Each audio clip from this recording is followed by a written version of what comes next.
Hello বন্ধুরা, শুভ দুপুর। তোমরা সবাই কেমন আছো? আশা করি ভালো আছো, সুস্থ আছো। তো আমিও ভালো আছি। চলো তোমাদেরকে আজকে একটা জিনিস শেয়ার করি যে আমার স্বামীর সাথে আমি কোথায় থাকি, কেরালায়। তো দেখতে থাকো। এই যে দুদিক থেকে রাস্তা চলে গেছে দেখো, আর এই যে পাশেই হচ্ছে রবার বাগান। এই রবার বাগানটা দেখেছো কত বড়? আমার বাড়ির পাশেই রবার বাগানটা। আর এই হচ্ছে আমার বাড়ির রাস্তা। আর এই দেখো, আমিও কিন্তু রবার বাগানের ভিতরেই থাকি। ওই যে আমার কুঁড়ে ঘর। এই দেখো, আমি যেখানে থাকি সেই রবার বাগান। তো তোমাদেরকে আজকে একটা কথা বলতে চাই যে ভালোবাসার মানুষটা যদি ভালো হয় না, তার সাথে কুঁড়ে ঘর কেন, তার সাথে জঙ্গলেও থাকা যায়।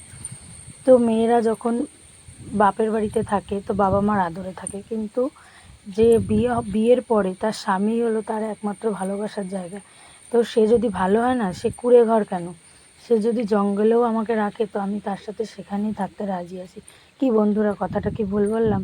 যদি ভিডিওটা তোমাদের সত্যি ভালো লেগে থাকে, এই বন্ধুর পাশে থাকতে চাও, তো অবশ্যই লাইক কমেন্ট শেয়ার করো। Tata, by.